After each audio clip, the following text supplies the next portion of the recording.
know what's in front of you. It could be a cliff on the other side. Then you get up to the top, you flick the light switch on, and you turn around and look back, and you realize, I climbed 2,000 steps. Look at this view. And that's the way you have to look at your success. You have to, in your mind, have... I didn't make that up. Believe me. I like that. None of this stuff I made up. Somebody else made it up, and I just use it. But that's so true. Focus on the next step.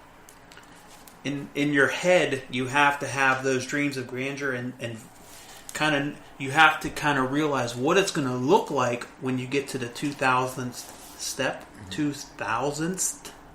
2,000th. See, now you got me fumbling my words here. When you get up to the top. Okay. When you get up to the top, you have to visualize in your head what it's going to look like. But then you have to take it one step at a time. It's kind of an oxymoron, right? It's oh my God, I have to think big but think small. There's a term that we use in an industry that I kind of do some stuff in. It's called reverse booking. You know how you want to finish it. Now you got to write the story on how to get there. So you know exactly what the ending looks like, and it's what's the in between look like. That's perfect. Yep, good deal. That was perfect, Adam. Thank you. See, professional wrestling does pay off sometimes. Yes, it does. I mean, storytelling. That's so true. So think big, but think small. How about that? There you go. All right, so back to what do the good deals look like, and where should I be looking? So we covered, you should be looking in areas you can afford. You should be looking at properties that you can handle. Properties that are in your wheelhouse. You're not looking at strip malls if you're looking at single-family homes. Just focus on one, then morph into something bigger.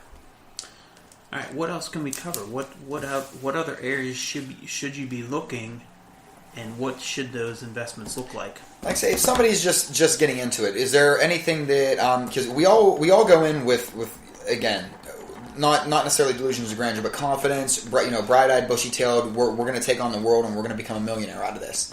Where do you think is the safest bet to start, so that it is, if there is a loss, it's not that hard of a loss, but there is potential for it's limitless, within reason, limitless profit on it. Mm-hmm. But that what's a great starting out? I mean, is it your residential, your 2 to 3 bedroom residential families? Is it like little rentals? Is it okay? And that's a good question. I think the safest way to start in this business is probably if you're a youngster and you don't own a home. Mm-hmm.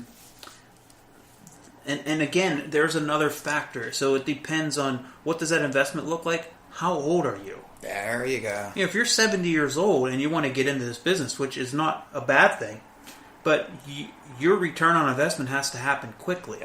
If you're 20, your mentality and your whole business model is completely different. So keep that in mind too.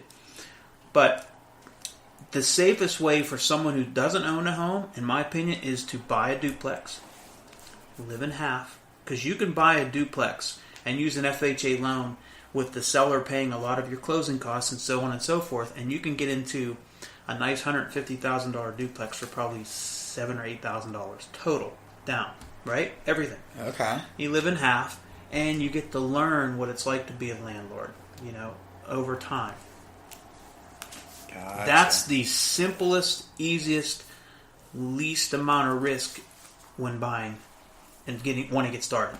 So let's say you already own a home and you're not going to buy a duplex and move your family into half. So I guess the next safest thing would be maybe buying a duplex.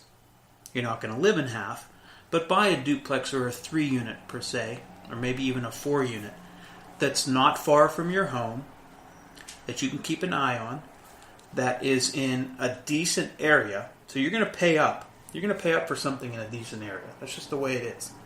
You want a good school district, you want high average household income, well then open up your wallet because you're going to pay. Right. But you're also going to get broken into the business at a gradual, you're going to have less issues. Right. Okay? It's a little more smooth sailing in the beginning, so to speak.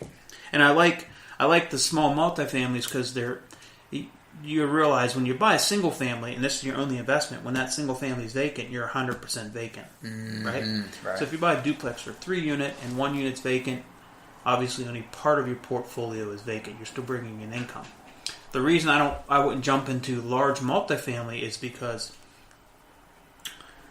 the average thinker, including myself, when I used to think like having everything under one roof is always better, right? So having 100 units under one roof would be far better than owning 100 single-family homes.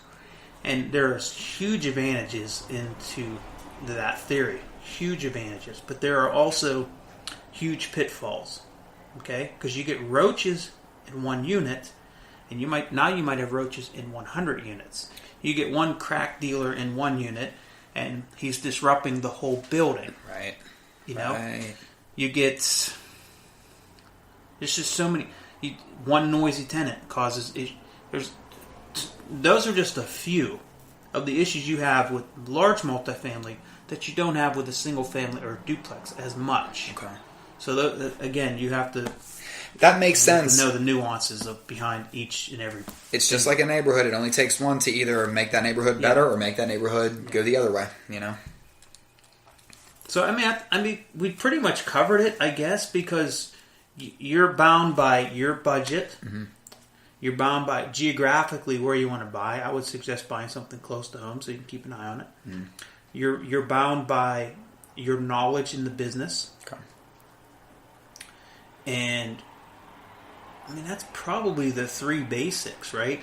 Then you can really get into where do I find the spectacular deals, the killer deals, once you have some experience and you could take a little more risk.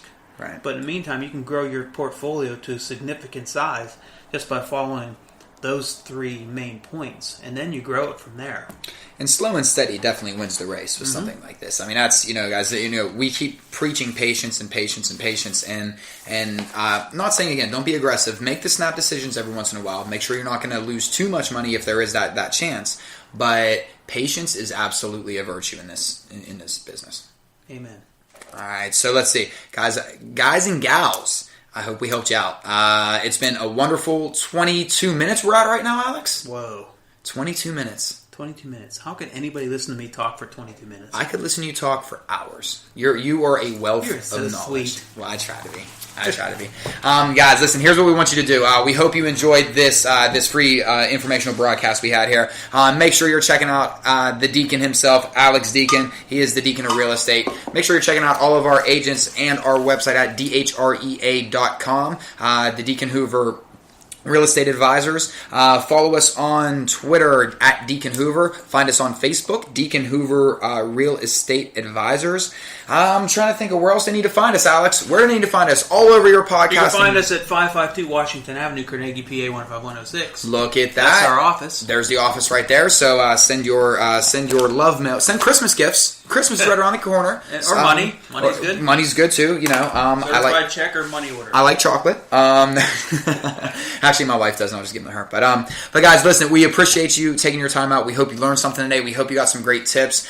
Please keep checking back, guys. Focus on us on Google Music, on iTunes, on Spreaker, Podomatic. Find us on your favorite podcasting service, or just go to dhrea.com/learn, and you'll see our free learning listed right there. We also have some paid learning seminars available as well. So, guys, for Alex and for everyone else here at Deacon Hoover Real Estate Advisors, this has been Adam. Thanks so much for listening.